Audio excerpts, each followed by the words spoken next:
Sejam muito bem-vindos mais uma vez ao canal de Autos, pessoal, começando aqui mais um teste da semana com o BYD Dolphin Mini. Como o próprio nome diz, é o menor elétrico aqui da BYD no mercado brasileiro. Hoje a gente vai pegar a estrada com esse carro, embora ele seja mais urbano, né? Então será que ele consegue ter um bom desempenho? E eu não digo só de potência, mas eu falo de modo geral, como economia também de combustível, que nesse caso é energia. Claro que também falaremos sobre suspensão, que é um ponto polêmico nesse carro inclusive, e outros detalhes como isolamento acústico. Vamos falar, claro, de motorização, de bateria e etc. Lembrando que esse carro não tem assistências à condução, ao contrário do Dolphin Plus, que a gente testou anteriormente a esse modelo. E vamos focar realmente nesses parâmetros mais, digamos que convencionais do carro. Deixa eu mostrar rapidamente o interior para vocês, que nesse caso aqui em rosa, mas você tem também outras opções de cores para esse interior, que varia inclusive com a pintura externa, mas na avaliação completa a gente fala melhor sobre isso.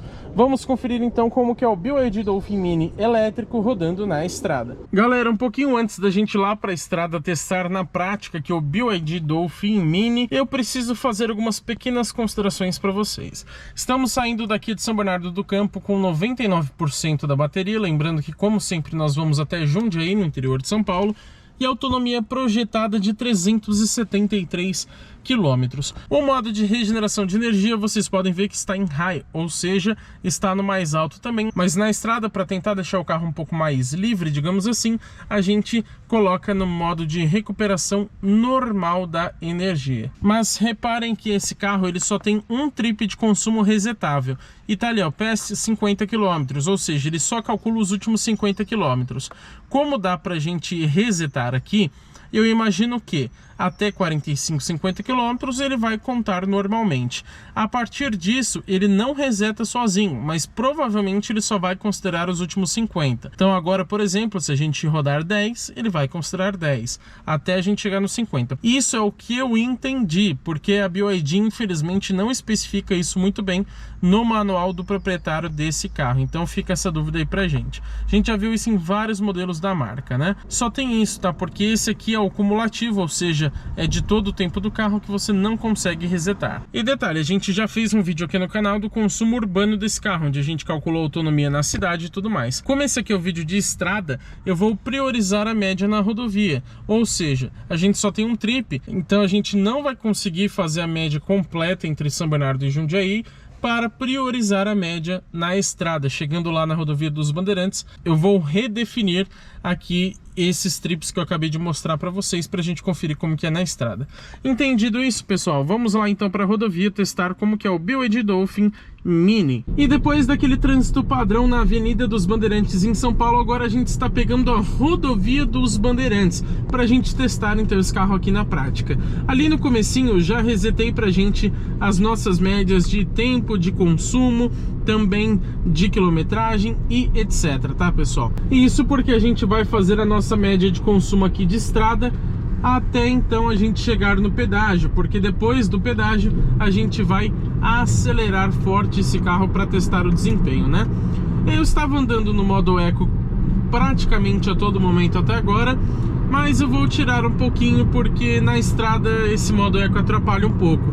Já que não é um carro muito potente, já vou falar disso, o modo eco deixa o pedal muito insensível, digamos assim, né? Ele perde muito a sua sensibilidade, então você acaba tendo que pisar muito na estrada para ele responder. Isso me incomoda um pouco, então vou deixar aqui no modo normal. Pessoal, aqui no começo do vídeo já quero pedir para vocês, por favor, deixa o seu like aqui embaixo, porque essa é uma forma de retribuição que vocês podem dar aqui para o nosso canal. Quando você deixa o seu like, o YouTube entende que você curtiu esse vídeo e te passa a recomendar mais conteúdos do nosso canal e mais do nosso trabalho para outras pessoas. Ao longo do vídeo, se você não gostar dele, é só você ir lá e retirar o seu like. Fechou? Bem simples, né? Então aproveita esse momento e dá também aquela hypada no vídeo, que é uma função nova, completamente gratuita do YouTube. Você pode hypar pagando, que aí ajuda ainda mais a gente, mas de qualquer forma já ajuda bastante o nosso trabalho. Vamos começar falando aqui sobre conjunto mecânico, que eu sempre começo falando para vocês.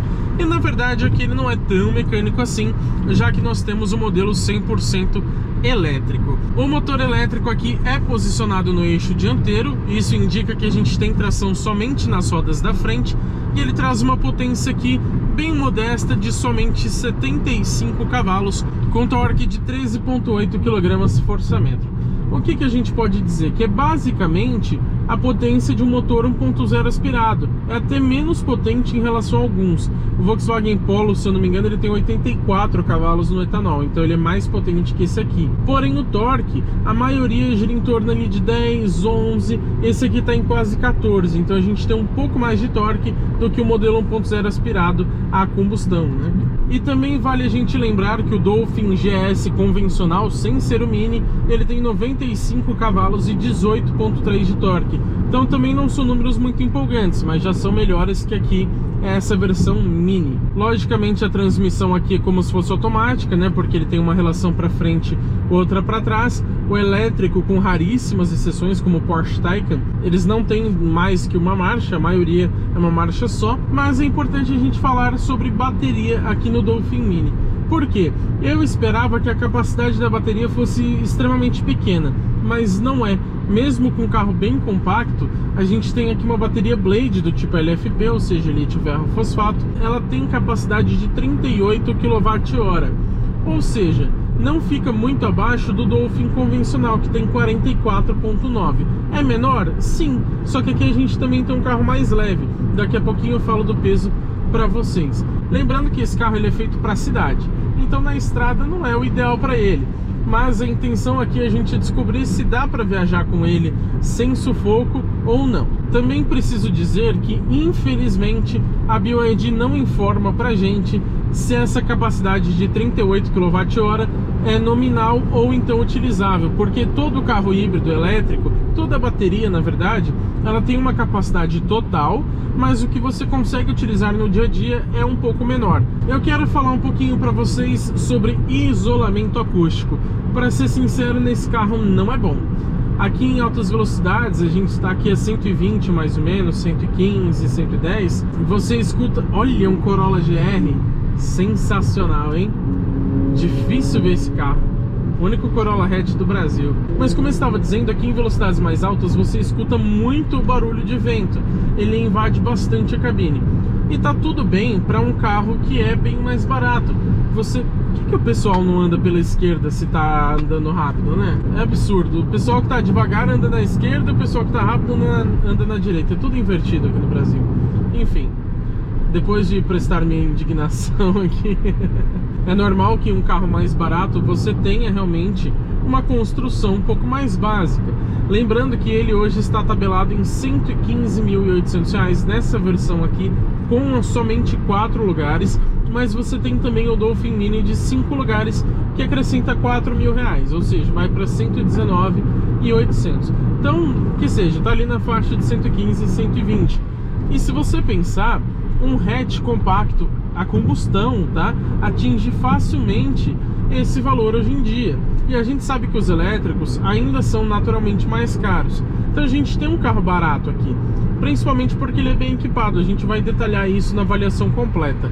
Mas pensando então em um carro dessa faixa de preço, eu acho que tá tudo bem esse isolamento acústico não ser tão bom quanto a gente gostaria. Agora nós precisamos falar sobre suspensão, que eu já adianto para vocês que é um ponto bem polêmico aqui no Dolphin Mini. Por quê? Ela é muito molenga, tá, pessoal? É bem mais do que deveria, olha. Vocês acho que não conseguem notar, né? Vamos colocar aqui ele numa faixa que está um pouco mais desnivelada. Vai ser muito difícil vocês perceberem na gravação, até porque a GoPro tem uma compensação do balanço, né, da tremedeira. Mas o que acontece? É um carro super confortável.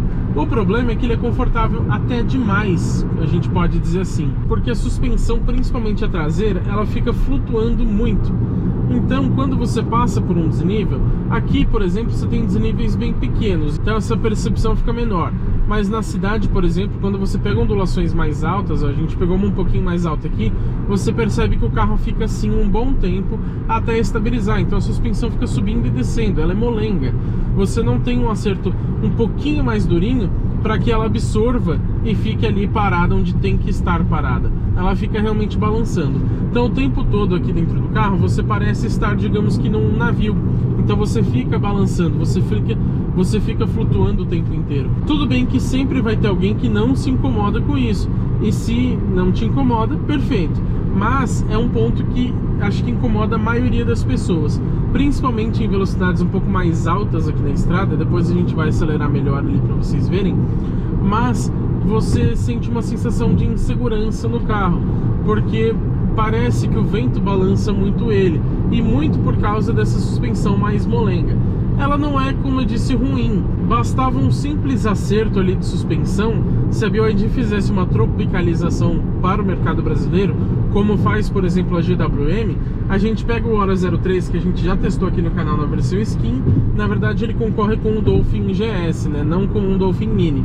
Mas a gente percebeu que lá no GWM a suspensão é muito bem acertada, ao contrário aqui do Mini. Então, se a BYD fizesse essa modificação nos carros que ela traz para o mercado brasileiro, com certeza seria fácil de resolver e ficaria muito melhor esse carro. Quando você vai fazer uma curva em alta velocidade, por exemplo, com esse carro, aqui, por exemplo, ó, não é uma curva tão fechada, mas ela é um pouco desnivelada. Olha, perceberam? A gente passou num desnível, ele balançou de lado, balançou de frente, e ele é um pouco mais altinho. Ele é até ligeiramente mais alto que o Dolphin Plus, que a gente testou aqui no canal anteriormente a esse carro. Então você não se sente muito seguro na estrada. De fato, é um carro para a cidade, é o foco dele. Mas daqui a pouco eu falo para vocês a minha conclusão, se dá para viajar tranquilamente com esse carro ou se incomoda muito. E é claro que eu também preciso falar para vocês sobre direção. Como que fica nesse carro? Ela é elétrica progressiva, obviamente, mas ela é bem macia. Isso na cidade é ótimo, mas aqui na estrada, por mais que ela fique um pouco mais rígida, ela ainda é bem virtual, ela é bem macia. Logicamente esse carro não tem nenhuma pretensão esportiva, mas lá no BYD Dolphin Plus, que a gente testou anteriormente ao Dolphin Mini aqui, a gente sabe que ele tinha duas opções de direção, uma mais confortável e uma mais esportiva. Isso fazia bastante diferença na estrada, onde ficava bem mais rígida. Aqui você não tem essa configuração, já que é um carro mais barato, né? Mas ainda assim, para ser sincero, considerando ser um carro chinês desse porte, um carro elétrico, eu esperava até que fosse ainda mais mole a direção. Mas reparem, ó, é um pouco virtual, né? E como estamos chegando aqui no pedágio, vou citar para vocês como que ficou o nosso consumo. Rodamos aqui 23,9, vai virar 24 km agora. Média de velocidade 101 km por hora em 0,2 horas. Não vou ficar fazendo cálculo aqui porque eu não sou bom de matemática, mas se você quiser calcular, não é 20 minutos, tá? É 0,2. Então ele não mostra por minutos, infelizmente. E o consumo na estrada, 13,7 kWh a cada 100 km. Posso dizer que é um consumo muito bom. Carros elétricos que já passaram aqui pelo canal fazem muito mais que isso, ou muito próximo disso, rodando na cidade. E a gente sabe que o elétrico na estrada ele gasta mais, porque ele suga mais bateria para conseguir manter o carro em altas velocidades. E aqui, por exemplo, que você tem um carro não muito potente, você tem que pisar um pouco mais no acelerador. Então 13,7 eu achei um consumo excelente. Pessoal, estamos saindo aqui, ó, vamos colocar em mais ou menos 30 km por hora, tá no modo esporte já. Vamos lá, 30 pé no fundo. Ah, tem uma saidinha, claro que não é muito empolgante, mas posso dizer que para um carro dessa categoria, não é tão ruim assim. O Logan aqui atrapalhou a gente, ele não tem seta, né? Mas a gente viu o seguinte, é demorado? Mas para um carro que é pro dia a dia, ele é um carro urbano, não achei assim absurdo. É comparável, por exemplo, a um modelo 1.0 aspirado, mas você tem ainda uma vantagem que é em relação ao torque. Como eu falei, já tem um pouquinho mais de torque do que um carro 1.0 aspirado e também é um torque praticamente instantâneo. A BYD não informa a rotação específica para a potência ou para o torque. A gente sabe que alguns elétricos chegam ali a potência em 15.000 rotações, por exemplo, mas ele chega a essa rotação muito mais rápido que o motor a combustão, né? Mas enfim, então a gente não sabe se ele é totalmente instantâneo, provavelmente não, mas a sensação que a gente tem é que ele está entregue realmente ali na hora para você.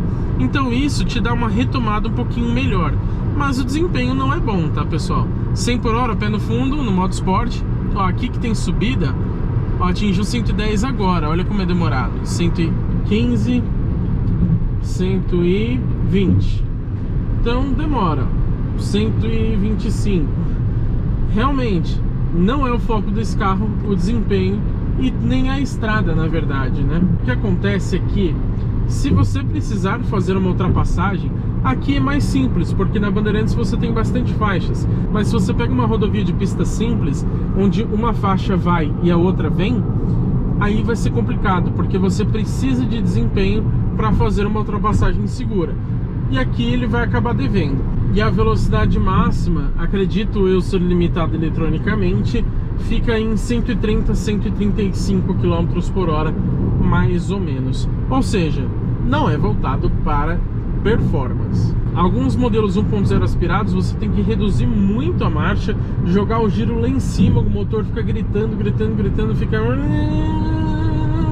e a velocidade não sobe nunca. Então ainda é uma vantagem aqui do Dolphin Mini. E como eu não falei para vocês sobre o peso, vou falar agora. A gente tem aqui 1.239 quilos, ou seja, mesmo sendo elétrico, você tem as baterias que adicionam bastante peso, o carro em si é muito leve. Isso eu gostei, contribui tanto para o consumo quanto para o desempenho. Chegamos aqui no final do nosso trajeto em Jundiaí. Eu vou fazer para vocês um resuminho das minhas impressões ao dirigir o BYD Dolphin Mini 100% elétrico. O elétrico de entrada da BYD aqui no mercado brasileiro, será que dá conta de viagem? Bom, vocês puderam ver muitas coisas ao longo do vídeo, mas fazendo um resuminho aqui para vocês, falta desempenho realmente, não é assustador. Quando você pega rodovias que tem bastante faixas e tudo mais, você consegue fazer uma ultrapassagem sem muito problema, mas em rodovias de pista simples, provavelmente você vai ter que tomar muito cuidado ao ultrapassar alguém, se for subida principalmente, porque é um carro voltado ao uso urbano, então não tem muita potência, muito torque, apesar de ser, na cidade, um carro bem ágil. A gente vai mostrar isso também na avaliação completa. Suspensão é outro ponto que me incomoda bastante, já que ela flutua demais. Vocês viram que o carro balança muito. E por ele ser mais altinho, em altas velocidades, em razão dessa suspensão mais molenga, ele te passa uma sensação de insegurança, como se o vento balançasse muito ele. Se a suspensão fosse um pouquinho mais firme, seria perfeito. Sistema de som. Eu posso dizer para vocês que ele tá mediano. Eu não achei assim ele tão bom, mas mexendo bastante nas configurações, eu encontrei uma disposição ali que me agrada um pouquinho mais. Mas poderia ser um pouco melhor. Para um carro dessa faixa de preço, a gente consegue passar um pano, já que não é assim tão ruim. Em geral, eu posso dizer que até me surpreendeu. Eu esperava que ele fosse mais incômodo na estrada, justamente por ser um carro muito mais voltado para a cidade. Mas eu acho que se você for fazer uma viagem como a gente fez aqui, você não passa sufoco em nenhum momento. Lógico que eu vim de forma bem tranquila e, claro, sozinho. Se você colocar as 4 pessoas nesse carro, ou 5 no caso da versão de 5 lugares, ele nem tem espaço para isso, então já vai ser bem apertado. Mas aí você vai ter um problema maior com o desempenho. Pelo menos o consumo eu achei muito econômico na estrada. E antes da gente finalizar, só quero comentar para vocês como que a gente chegou aqui em Jundiaí em relação à bateria. Lembrando que nós saímos lá de São Bernardo do Campo com 99% da bateria e uma autonomia projetada de 373 km.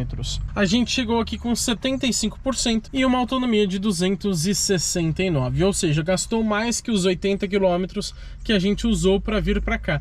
Mas isso é normal, tá? Porque a autonomia ela é dinâmica, então ela vai se adaptando conforme o consumo. Como a gente pegou bastante bastante estrada, acelerou o carro também, o consumo piora um pouquinho, e aí lógico que a autonomia também vai cair. Sabendo que a gente saiu de lá com 99%, chegamos aqui com 75% e que a bateria tem 38 kWh, vocês podem aí fazer as contas de vocês, se vocês quiserem, para descobrir quanto daria a autonomia. Não vou fazer aqui porque é uma conta muito complexa e o nosso foco foi o consumo na estrada, não o percurso total de São Bernardo até Jundiaí. Mas agora que vocês já sabem a minha opinião, também quero saber de vocês. Então comenta aqui embaixo o que você achou do BYD Dolphin Mini rodando aqui na estrada junto comigo. E claro, o que você achou também dessa média de consumo que a gente conseguiu em trecho 100% rodoviário. Não se esqueça de se inscrever no canal e ativar as notificações, porque a gente vai ter muito conteúdo legal com esse carro e também com todos os outros que passam pelo teste de uma semana aqui no canal GT Autos.